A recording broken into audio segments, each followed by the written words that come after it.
चिंतामणि नामक एक छोटे से गांव में धनी राम अपनी पत्नी शांति देवी और बेटे राहुल के साथ रहता था।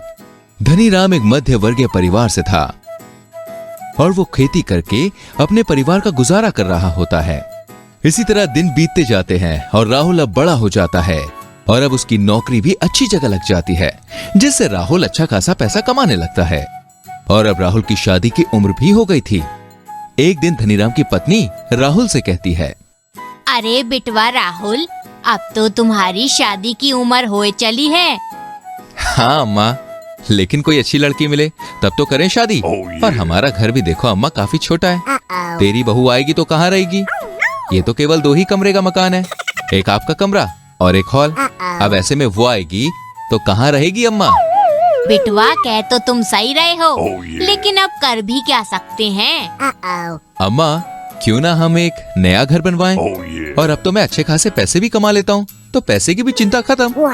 लेकिन तुम ये घर कहाँ बनवाई हो?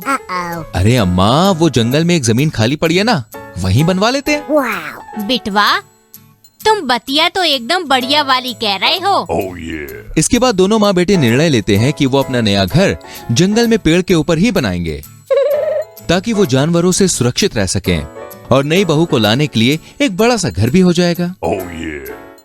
इसके बाद राहुल और उसके पिता धनीराम दोनों साथ मिलकर जंगल के पेड़ के ऊपर बहुत ही कम समय में एक बड़े से बम्बू हाउस का निर्माण करते हैं। और नहाने और अन्य काम के लिए वो बम्बू हाउस के नीचे एक स्विमिंग पूल का भी निर्माण करते हैं, ताकि उन्हें पानी के लिए कहीं दूर न जाना पड़े। और घर बनने के बाद शांति देवी अपनी सहेली कमला के घर अपने बेटे राहुल के लिए उसकी बेटी खुशी का हाथ मांगने जाती है, जहां शांति कमला के सामने दोनों बच्चों की शादी का प्रस्ताव रखती है। फिर शांति कहती है, तो फिर का सोचा है बहन, बनाओगी अपनी बिटिया को हमारी बहू? अरे ये भी कौनो कहाई वाली बात है। जरूर जरूर, वैसे हमारी बिटिया गऊ जैसी सीधी है, एक ही जुबान से एक शब्द नहीं निकलता। तुम जो कहोगे वही करेगी, तुम्हारे इशारे पर कठपुतली की तरह नाचेगी। बहन, हमें कठपुतली ना चाहे, बहू चाहे। बस हमका ऐसे ही बहुरिया की तलाश रही है। और इस तरह राहुल और खुशी का रिश्ता पक्का हो जाता है और जल्दी उनकी शादी भी हो जाती है। शादी के बाद, सुनो सासू माँ, इतने सालों से इस घर में आपका ही राज चलता चला आ रहा है, लेकिन अब और नहीं। अब यहाँ मैं आ गई हूँ और अब यहाँ पर मेरा ही राज चलेगा, वरना खाल उधेड़ दूंगी, समझी सासू माँ? बहू की बात सुनते ही सास बौखला जाती है और मन ही मन कहती है, इसकी अम्मा तो कह रही थी कि हमारी बिटिया काफी शांत स्वभाव की है, में जुबान ही नहीं है, और देखो तो खाल उधेड़ने की बातें करती है। बुढ़िया, तूने कुछ कहा क्या? ना, हाँ नहीं नहीं, मेरा मतलब है, हाँ मैं ये कह रही थी कि। तो तू क्या कह रही थी बुढ़िया? ए बहुरिया, हम ये कह रहे थे कि हमारी एक बात कान खोल कर सुन ले। हम तुम्हार सास हैं, हमसे ज्यादा आनाकानी न करना। घर का सारा काम करके जो रूखी सूखी मिले खा लेना, और हमारे सामने भीगी बिल्ली बन के रहना। ज्यादा पूछ लाने की कोशिश भी मत करना, वरना पूछ काट दी जाएगी, समझी? हाँ समझ गई। बुढ़िया, तुझे तो मैं कल सुबह सबक सिखाती हूँ। तुमने अभिन हमसे कुछ कहा क्या? जी नहीं सासू माँ। ठीक बा, अब ज्यादा बकर बकर ना कर, जा जाकर सो जा। दूसरे दिन सुबह जब शांति देवी उठती है तो देखती है कि बहू घर में नहीं होती है। वो पूरा घर ढूंढ लेती है। जब बहू उन्हें घर में नहीं मिलती तो फिर वो अपने बेटे राहुल से पूछती है, बेटवा, तुम बहुरिया को कहीं देखे हो क्या? अरे नहीं तो अम्मा, वो सुबह से ही गायब है। लगता है कल तुमने जो बहू को धमकी दी थी वो उससे डरकर मायके चली गई है। हमका भी यही लग रहा है जी, चलो चल के देखते हैं।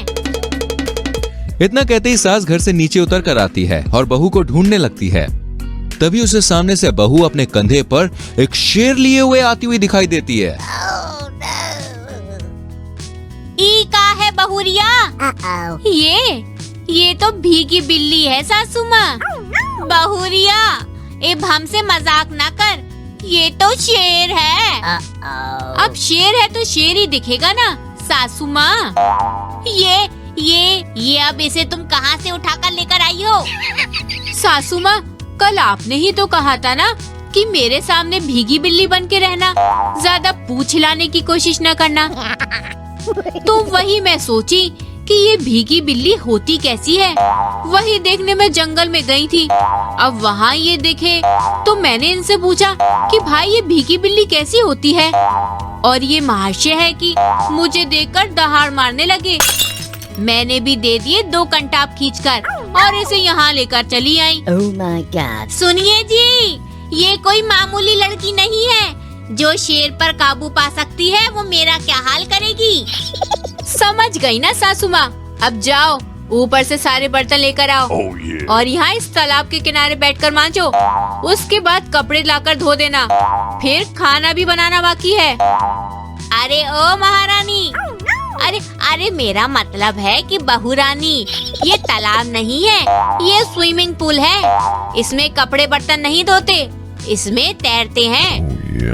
अच्छा, ऐसा क्या है सासू माँ?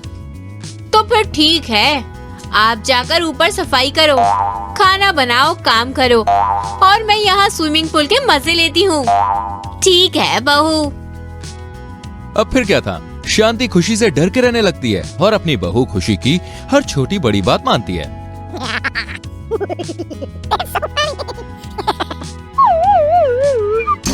ये कहानी अच्छी लगी तो जल्दी से वीडियो को लाइक करें, शेयर करें और आने वाली कहानियों को देखने के लिए चैनल को सब्सक्राइब करके बेल आइकन प्रेस करें, जिससे आपसे कोई भी कहानी मिस ना हो। मिलते हैं दोस्तों अगली कहानी में, तब तक के लिए बाय बाय।